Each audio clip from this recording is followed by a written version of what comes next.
Here we go.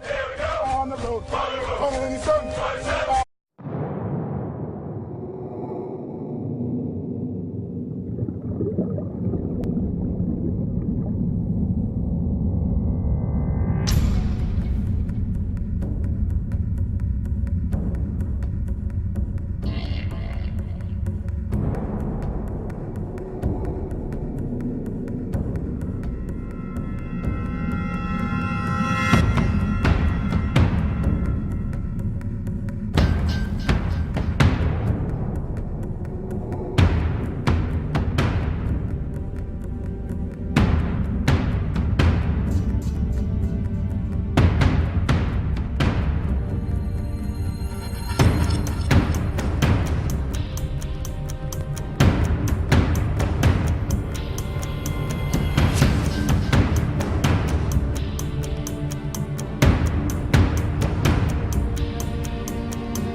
I heard about the SEAL team when I was in high school. There was a guy that was a friend of my brother's. He was kind of a mentor, and he had joined the Navy, and I looked up to that guy, and he would come home on leave every now and then and tell me, all the exciting things he had been doing, and he was a SEAL. I just thought that was the coolest thing in the world.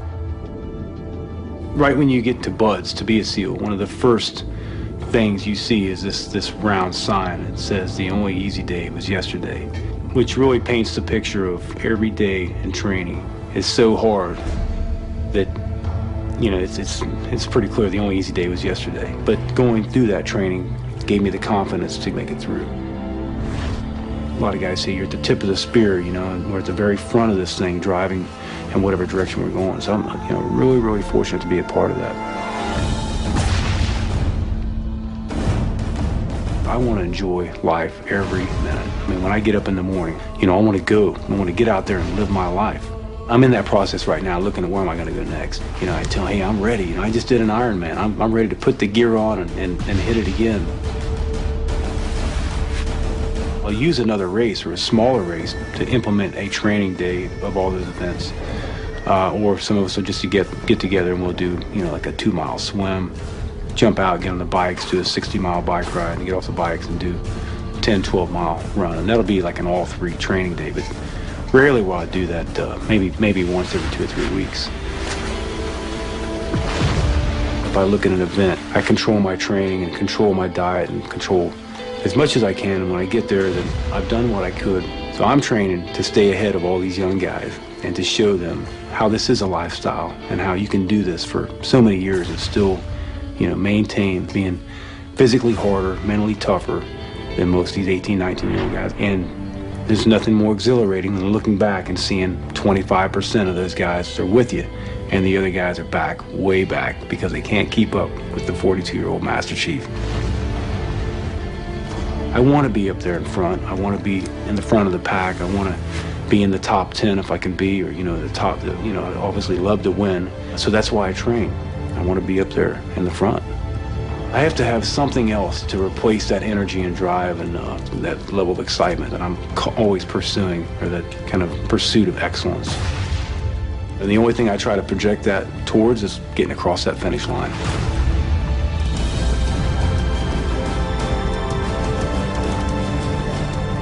As soon as I crossed that finish line, I started thinking what I could have done better. And to me, that's refinement. And that's kind of how it is in whatever I do.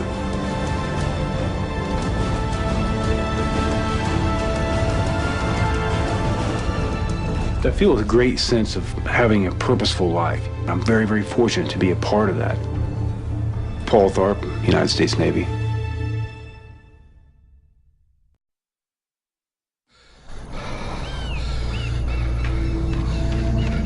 I started doing this triathlons and endurance sports, ultra runs, just to test my soul, to see what I'm about, to see in a 150-mile race at mile 75 when I feel really bad, That's when you know.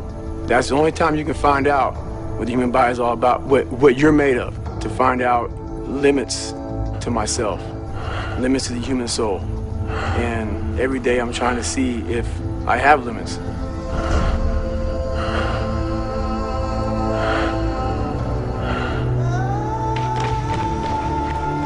I run anywhere from 125, 150 in a week. So I'll try and put in about 450 miles a month. Usually every day I wake up at 3 o'clock in the morning and I run anywhere from 10 to 15 miles in the morning. And then I live about 25 miles from work. So I get my bicycle, commute into work, do a normal work day. At lunchtime around noon, I'll run again, anywhere from 5 to 8 miles, whatever it may be. Come back, work, and around 5:30, I'll ride back home 25 miles on my bike. If I'm feeling good and I want to get more miles, I'll get off the bike and do like a short 3 or 4 or 5 mile run. That's my everyday life. So I don't just train like an hour or so. I train until something is uncomfortable, and then that's when you know who you are. The only easy day was yesterday. It just never ends. I mean, I've done some races where you're on a 1 mile track and you'll run for 48 hours straight. So imagine running 48 hours and running 1 mile track. And it's not like you're sleeping, you're running for 48 hours, see how many miles you can get. I want to talk about mind torture. My life doesn't have a finish line. So when I cross the finish line of the Ironman, it doesn't matter, because I know that, 2 or 3 weeks from now I'll be doing something else to put my body through more pain.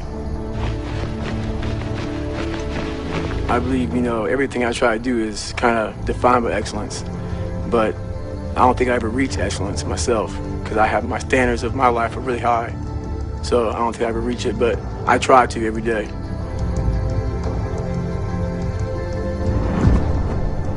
You have to be a good individual first before you can be a good team player. I know for a fact how bad Hell Week is. I went through it a couple times. It's probably the most brutal military training anybody can go through. So everybody to my left and everybody to my right, they've been through this. So I know mentally, these individuals are extremely hard. And when stuff gets bad in any situation, I know these guys have my back.